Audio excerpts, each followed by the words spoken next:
Hello दोस्तों, मैं हूं आपका दोस्त और होस्ट। स्वागत है आपका आर्या फिजिक्स पॉइंट पे। आज हम लोग करने वाले हैं TMB UPSC part 1 physics paper 1 में क्लास 27।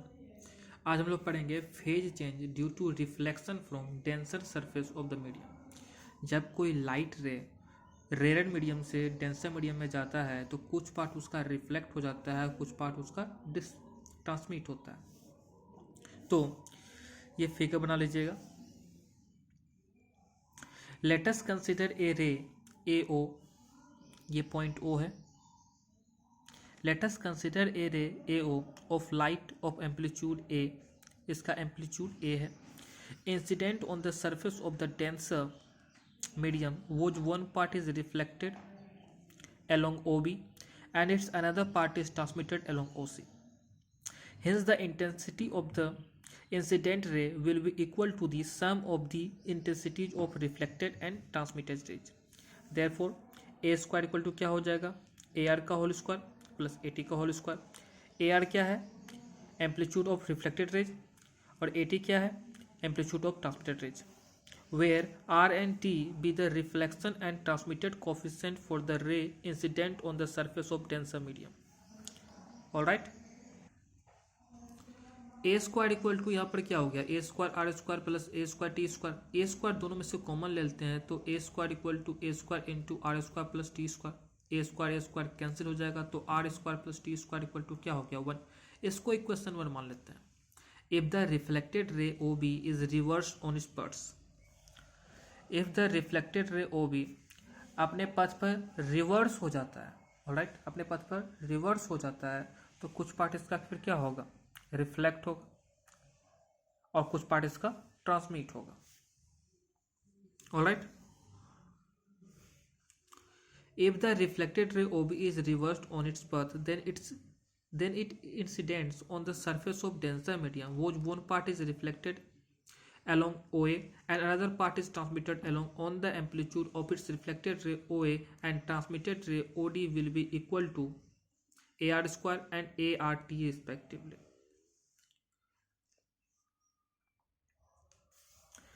जो रिफ्लेक्ट हुआ इस वाले पार्ट का क्या हो जाएगा, एम्पलीट्यूड AR स्क्वायर हो जाएगा, और जो ट्रांसमिट हो रहा है तो AR इंटू टी ART हो जाएगा।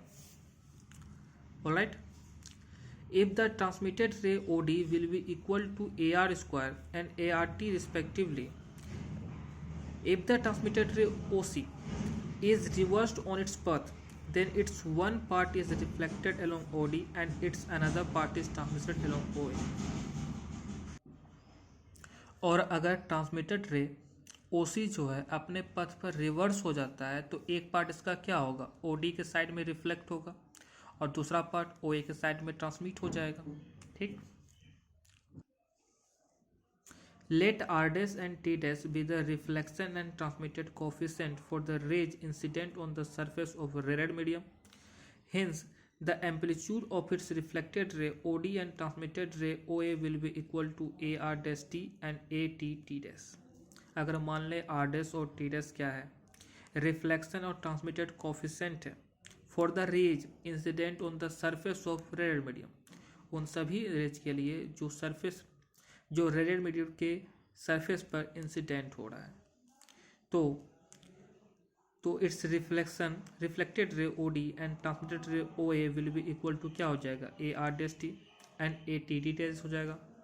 According to theory of reversibility of the rays, if we reverse the reflection and transmitted rays of any ray on their path then we get only one ray whose amplitude is equal to its original amplitude, hence AR square plus ATT dash equal to A हो जाएगा। According to theory of reversibility of the rays, if we reverse the reflected and transmitted rays of any ray on their path, अगर हम reflected और transmitted raise को उसके पथ पर क्या करते हैं, रिवर्स करते हैं, तो हम लोग पाते हैं कि सिर्फ एक रे पाएंगे। जब रिफ्लेक्टेड रे और ट्रांसमिटेड रे को एक ही उसके पथ पर रिवर्स करते हैं तो एक ही रे पाएंगे और जिसका एम्पलीट्यूड होगा वो उसके ओरिजिनल एम्पलीट्यूड के इक्वल होगा। तो यहाँ पर रिफ्लेक्टेड रे क्या था, AR स्क्वायर, और ट्रांसमिटेड रे क्या हो जाएगा, ATT डैश, तो ये इक्वल टू क्या हो जाएगा, ओरिजिनल A के इक्वल हो जाएगा। तो यहाँ पे क्या हो गया, A R square plus A T dash equal to A हो गया, तो A into R square plus T dash equal to A हो गया, ए कैंसिल हो गया, तो R square plus T dash equal to 1, इसको इक्वेशन 2 मान लेते हैं हम लोग। And A R T plus A T R dash equal to 0 हो जाएगा। यहाँ दोनों में ए टी है, ए टी कॉमन ले लेंगे और बराबर की उस तरफ 0 है तो वो 0 हो जाएगा, तो R plus R dash equal to क्या हो जाएगा 0। Equation 3 from equation 1 and 3 we have, equation 1 में क्या था A square equal to, equation 1 में था R square plus T square equal to 1, और इक्वेशन 3 में क्या है, इक्वेशन 2 में क्या है R square plus T dash equal to 1। तो इक्वेशन 1 और इक्वेशन 2 से देखते हैं आर एच एस इक्वल तो एल एच एस भी इक्वल हो जाएगा, तो R square plus T square equal to R square plus T dash, तो आर स्क्वायर कैंसिल हो गया, तो टी स्क्वायर इक्वल टू क्या हो गया टी डैश, तो यहाँ पर टी और टी डैश दोनों क्या है एक दूसरे के इक्वल है। Thus there is no change in phase and amplitude of the transmitted rays in both the medium, दोनों डेंसर मीडियम और रेरेड मीडियम दोनों में से किसी भी मीडियम में जो फेज और एम्पलीट्यूड में कोई भी चेंज नहीं होगा। तो from equation 3 R equal to क्या हो गया minus R dash, thus the amplitude of the reflected wave in both the medium are the same, their phase angles are opposite allowed, showed by this single mirror experiment that there is no change in phase angle of the ray when it is reflected from the surface of the red medium, hence there is a phase change phi is produced in the ray when it is reflected from the surface of the denser medium। तो transmitted rays में तो phase और amplitude of transmitted rays in both the media same रहता है, कोई भी change नहीं होता है, लेकिन जो रिफ्लेक्टेड रेज होता है उसमें क्या होता है अपोजिट एंगल के कारण क्या होता है नेगेटिव होता है, आर इक्वल टू क्या हो गया माइनस आर डैश हो गया। Alright, then there is no change in phase angle of the ray when it is reflected from the surface of the red medium, hence there is a phase change, pi में change होता है is produced in the ray when it is reflected from the surface of the denser medium। तो ये आपका हो गया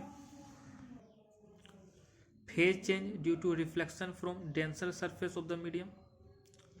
मिलते हैं नेक्स्ट वीडियो में, tata see you signing out, God bless you, thanks for watching this video.